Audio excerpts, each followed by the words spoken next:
আসসালামু আলাইকুম প্রিয় শিক্ষার্থীরা, আশা করি তোমরা ভালো আছো। আমি আল্লাহর রহমতে অনেক ভালো আছি। তোমরা যারা 2025 সালের এসএসসি পরীক্ষা দিচ্ছ, আশা করি তোমাদের পরীক্ষা অনেক ভালো হচ্ছে। তো তোমাদের আগামীকালকে পদার্থবিজ্ঞান পরীক্ষা রয়েছে, অর্থাৎ আগামীকাল যে 27 তারিখ তোমাদের ফিজিক্সের পরীক্ষাটা আগামীকাল। তো আমার মনে হয় এর মধ্যে তোমরা প্রস্তুতি বেশ ভালোভাবেই নিচ্ছ। তো তোমাদের এই প্রস্তুতিকে আরও সুন্দর করতে, আরও প্রাণবন্ত করতে আমি তোমাদেরকে ধারাবাহিকভাবে ক্লাসগুলো দিচ্ছি। অলরেডি আমি তোমাদের জন্য গতকালকে একটা ক্লাস দিয়েছিলাম যে তোমরা এমসিকিউ কিভাবে ভালো করবে, 25-এর মধ্যে মেজরিটি মার্কস যেন ক্যারি করতে পারো। এর জন্য আমি গতকালকে 1 থেকে 5 অধ্যায়, এই 5টি অধ্যায় নিয়ে একটু আলোচনা করছিলাম। তো আজকে সেই ধারাবাহিকতায় 6 থেকে 10 পর্যন্ত এই 5টি অধ্যায় আমি তোমাদের একটু দেখিয়ে দিই। দেখো যে এই 6 থেকে 10, ষষ্ঠ অধ্যায় থেকে 10ম অধ্যায় পর্যন্ত এই 5টি অধ্যায় থেকে প্রায় তুমি 8 থেকে 10টি এমসিকিউ কমন পাবে। দেখো যে আমি একটু অধ্যায়গুলো একটু মানে নাম ধরে ধরে এবং অধ্যায়গুলোর মধ্যে গুরুত্বপূর্ণ যে টপিকসগুলো রয়েছে যেখান থেকে এমসিকিউ আসার মতো একটু আলোচনা করে। দেখো ষষ্ঠ অধ্যায়, যেটা ষষ্ঠ যে অধ্যায়টি রয়েছে সেটা হলো বস্তুর উপর তাপের প্রভাব। তোমরা অবশ্যই জানো এটা, যে বস্তুর ওপর তাপের প্রভাব। আচ্ছা, এই অধ্যায়টা দেখো, এই যে বস্তুর উপর তাপের প্রভাব, ষষ্ঠ অধ্যায়, এখান থেকে তুমি কি পড়বা এমসিকিউর জন্য? আচ্ছা দেখো, হিট অর্থাৎ তাপ, তাপ কি, তাপমাত্রা কি, এরপরে যে তাপের একক, তাপমাত্রার একক, এগুলো কিন্তু ক্লিয়ার করবা। যে এসআই পদ্ধতিতে তাপের একক কি, সিজিএস পদ্ধতি, এরপরে এসআই পদ্ধতিতে তাপমাত্রার একক, সিজিএসে তাপমাত্রার যে বিভিন্ন এককগুলো রয়েছে তোমরা জানো। তাপমাত্রার একক ডিগ্রি সেলসিয়াস, ডিগ্রি ফারেনহাইট, এরপরে কেলভিন, এরপরে এরকম দিয়ে দেবে যে তাপমাত্রার এসআই একক কি, কেলভিন। এখন এরপরে তুমি দেখবা যে তাপমাত্রার এককগুলোর পরিবর্তন কিভাবে তুমি সেলসিয়াস থেকে ফারেনহাইটের, এই বিষয়গুলো আমি একটু দেখিয়ে দিই। যে তুমি কিভাবে যে সেলসিয়াস থেকে, হয়তো তোমাকে প্রশ্ন করলো, দেখো সেলসিয়াস থেকে তুমি ফারেনহাইটে কনভার্ট করবা, মানে ডিগ্রি সেলসিয়াস থেকে ডিগ্রি ফারেনহাইট।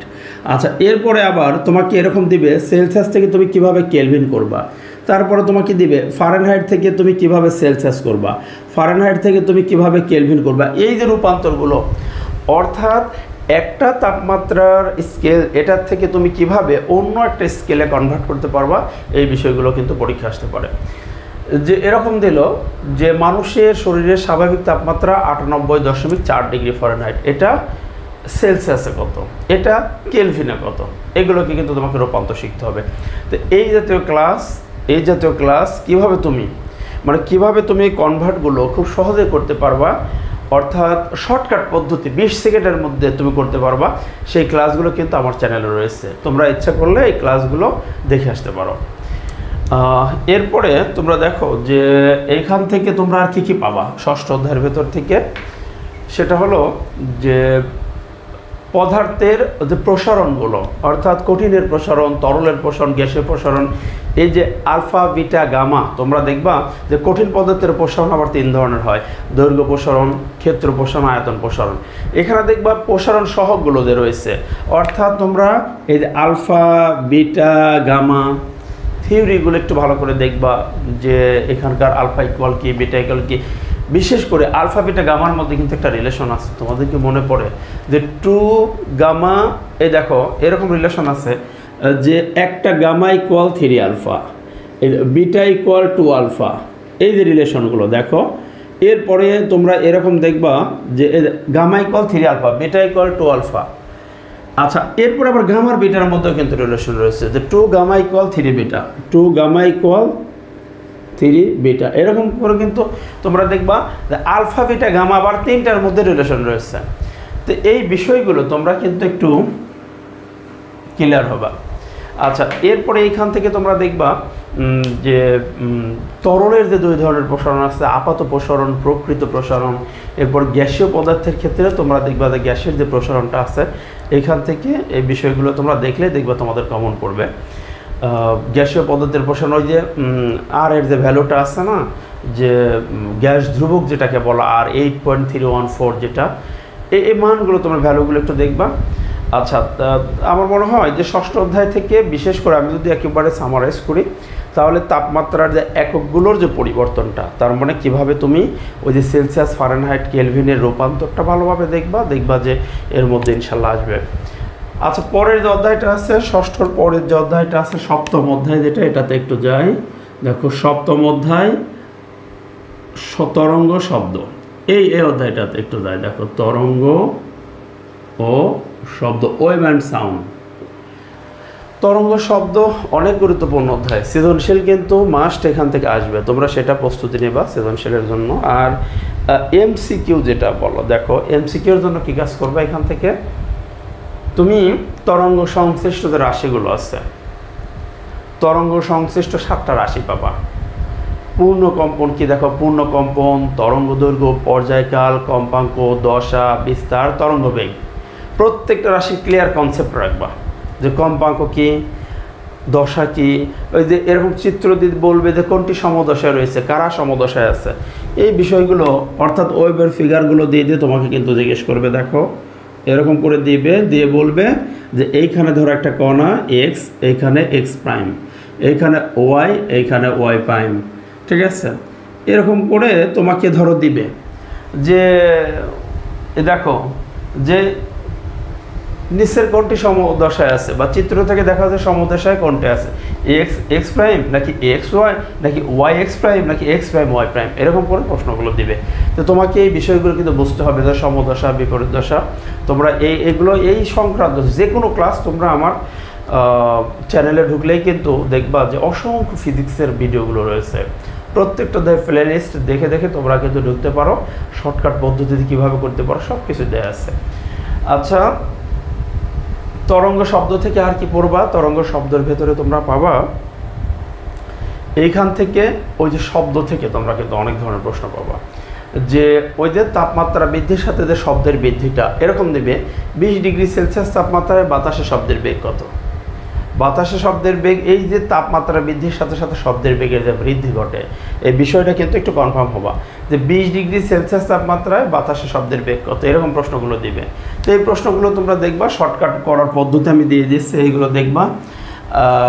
বিশেষ করে এই যে বাতাসে শব্দের বেগ বের করার যে ইকুয়েশনটা, v2 = √t2 / t1 × v1, ইকুয়েশনটা একটু মনোযোগ দিয়ে দেখে যাবা, ঠিক আছে। এই যে শব্দের বেগ বের করার যে সূত্রটা, এটা একটু দেখে যাবা। আচ্ছা ওকে, এরপরে তুমি এই তো মোটামুটি সপ্তম অধ্যায়ের বিষয়, ও যে ইকো বা প্রতিধ্বনি একটা বিষয় আছে, কিন্তু একটা টপিকস আছে, প্রতিধ্বনিটা একটু ভালো করে দেখবা, যে তোমাকে দিবে প্রতিধ্বনি সংক্রান্ত প্রশ্নগুলো যে দিবে, অর্থাৎ তুমি এই সূত্রটা একটু দেখে যাবা, 2D = VT, 2D = VT সূত্র দিয়ে, যে তুমি বোর্ডের এমসিকিউগুলো একটু ফলো করতে থাকো, দেখো ইনশাল্লাহ দেখবা এই দুইটা সূত্রের মধ্যে থেকে এমসিকিউ কমন পাবা। আর এখান থেকে ওই যে পরিমাপক যন্ত্র, সমুদ্রের গভীরতা পরিমাপক যন্ত্র, ফ্যাথোমিটার বা সোনারের পূর্ণরূপ কি, সাউন্ড নেভিগেশন অ্যান্ড রেঞ্জিং, বানানগুলো একটু দেখবা যে কি হয়, প্রস্তুতি নিতে থাকো, ইনশাল্লাহ দেখবা কমন পড়ে গেছে। আচ্ছা, এরপরে অষ্টম অধ্যায়টা যদি একটু আসি, অষ্টম অধ্যায় দেখো কি আছে, অষ্টম অধ্যায় এইখানে আছে হলো রিফ্লেকশন অফ লাইট, আলোর প্রতিফলন, আলোর প্রতিফলন। এখানে কি দেখবা, আলোর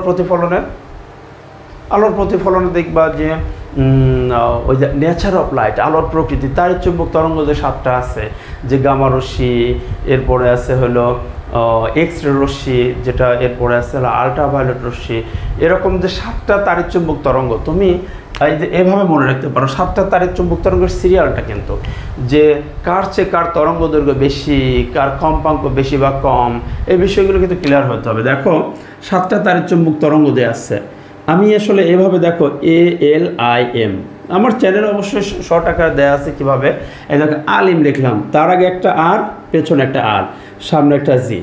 আচ্ছা দেখো তো 7টা মনে রাখে আমি যেভাবে, জিতে হলো গামা রশ্মি, আচ্ছা আর তো হলো রঞ্জন রশ্মি, যেটা এক্স রে বলা হয়, এ তো হলো আল্ট্রাভায়োলেট রশ্মি, এল তো হলো লাইট মানে দৃশ্যমান আলো, যেটা ভিজিবল লাইট, এল তো হলো লাইট যেটা আমরা দেখি আসলে, আয়তন ইনফ্রারেড, ক্ষুদ্র, যেটা ইনফ্রারেড ইনফ্রারেড, অর্থাৎ যেটাকে আমরা ইংলিশে বলতেছি ইনফ্রারেড বা অবলোহিত রশ্মি যেটাকে বলতেছি, মাইক্রোওয়েভ, রেডিওওয়েভ। দেখো এই 7টা কিন্তু সিরিয়ালি।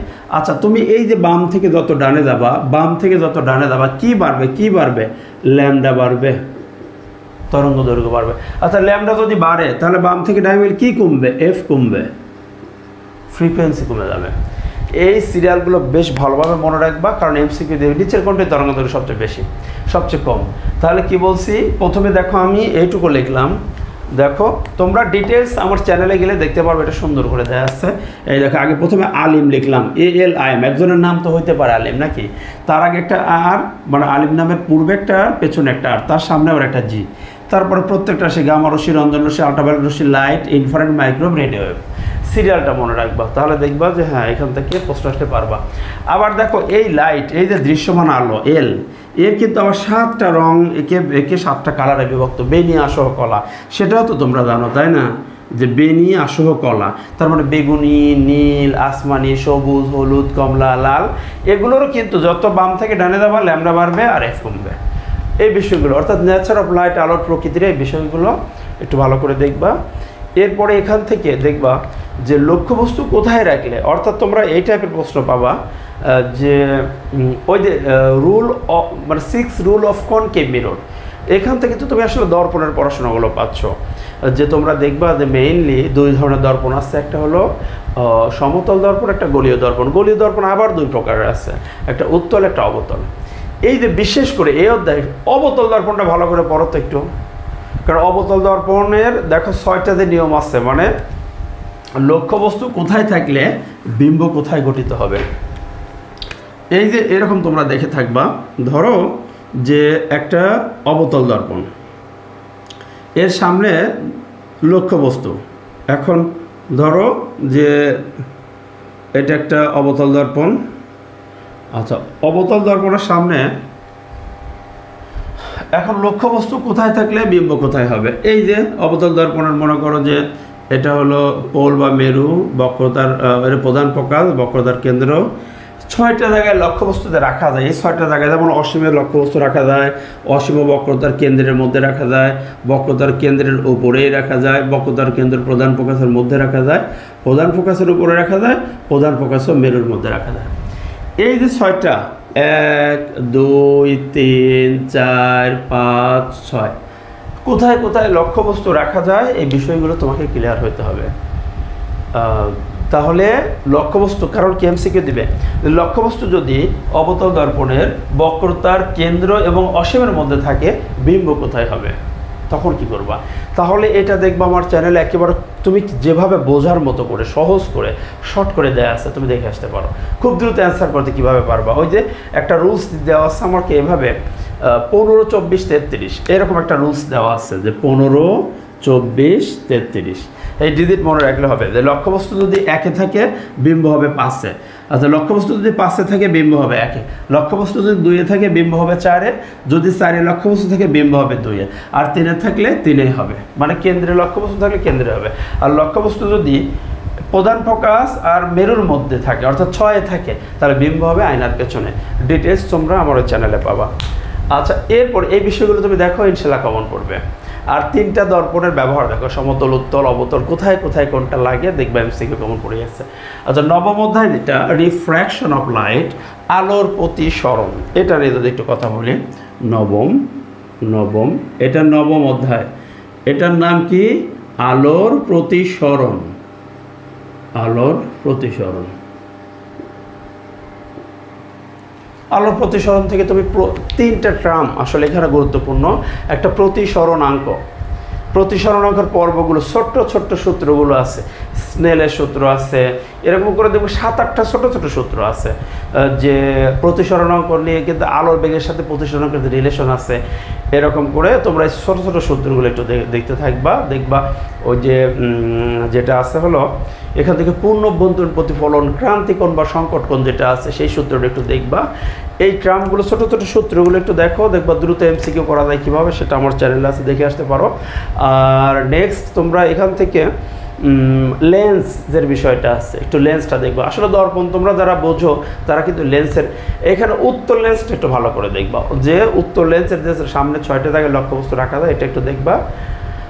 আর এখান থেকে চোখের ত্রুটি, এই এই বিশেষ করে চোখের স্ট্রাকচার, ওই পেজটা রিডিং করো কোথায় কী আছে, অর্থাৎ এই যে রেটিনা, এরপরে আইরিশ, এরপরে পিউপিল, অর্থাৎ তারপরে তোমার ধরো এই যে তিনটা যে চোখের যে তিনটা যে লেয়ারের কথা বলা আছে, ঠিক আছে, অর্থাৎ শ্বেতমণ্ডল, কৃষ্ণমণ্ডল আর রেটিনা। হ্যাঁ, এরপরে তুমি এক কথা কি চোখের যে স্ট্রাকচারটা টোটালি দেখতে থাকো, তাহলে দেখবা যে ইনশাল্লাহ, এবং চোখের ত্রুটিটাও দেখবা, ইরোর যেটা চোখের ত্রুটি সেটাও দেখো, দেখবা যে প্রধান 2 ধরনের ত্রুটি। একটু ডিটেলস পড়ো, রিডিং পড়া আসলে একটু পড়লে এখান থেকে এমসিকিউ করে দেখবো কমন পড়ে গেছে।